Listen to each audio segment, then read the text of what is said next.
పుడక ఎలా వచ్చిందో మీకు తెలుసా? ఒకసారి కృష్ణమ్మ భూమి మీద నీరు పారాలని వెళుతూ ఉంటుంది. అలా వెళుతూ బెజవాడికి వస్తుంది. సముద్రంలో కలవడానికి వెళ్తున్న కృష్ణమ్మకి దారిలో ఇంద్రకీలాద్రి పర్వతం అడ్డు వచ్చింది. అప్పుడు కృష్ణవేనమ్మ ఇంద్రకీలాద్రికి నమస్కరించి దయచేసి నాకు దారినివ్వు అని అడుగుతుంది. అప్పుడు ఇంద్రకీలాద్రి పర్వతం, నేను ఎన్నో సంవత్సరాల పాటు తపస్సు చేయడం వలన దుర్గమ్మ కరుణించి నాపై కొలువై ఉంది.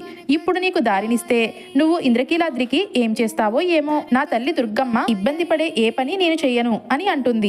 అప్పుడు కృష్ణమ్మ కొండపై ఉన్న దుర్గమ్మని చూస్తూ ప్రార్థిస్తుంది. కనకదుర్గమ్మ కరుణించి నువ్వు అనుకున్నది జరుగుతుంది, కానీ నాకు నీ దగ్గర నుండి ఒకటి కావాలి అని అడుగుతుంది. దానికి కృష్ణమ్మ సరే ఇస్తాను అంటుంది. కనకదుర్గమ్మ నవ్వుతూ, ఈ ఇంద్రకీలాద్రి పర్వతంకి ఒక బెజ్జం ఉంది. నువ్వు పర్వతంని ఏమీ చేయకుండా ఆ దారి గుండా ప్రవహించు అని చెబుతుంది. దానికి కృష్ణమ్మ అంగీకరించి నీకు నా దగ్గర నుండి ఏం కావాలి అని అడుగుతుంది. కనకదుర్గమ్మ నవ్వుతూ, నాకు నీ ముక్కు పుడక బాగా నచ్చింది, దాన్ని నాకు అరువుగా ఇవ్వు అని అడుగుతుంది. కృష్ణవేనమ్మ తన ముక్కు పుడకని అరువుగా ఇచ్చి ఇలా అంటుంది, ఈ కలియుగం అంతమయ్యే సమయంలో నేనే కొండ మీదకు ఎగసి నా ముక్కు పుడకను అందుకుంటాను అని చెప్పి ఇంద్రకీలాద్రి పర్వతంకి ఉన్న బెజ్జం ద్వారా ప్రవహించి సముద్రంలో కలిసిపోతుంది.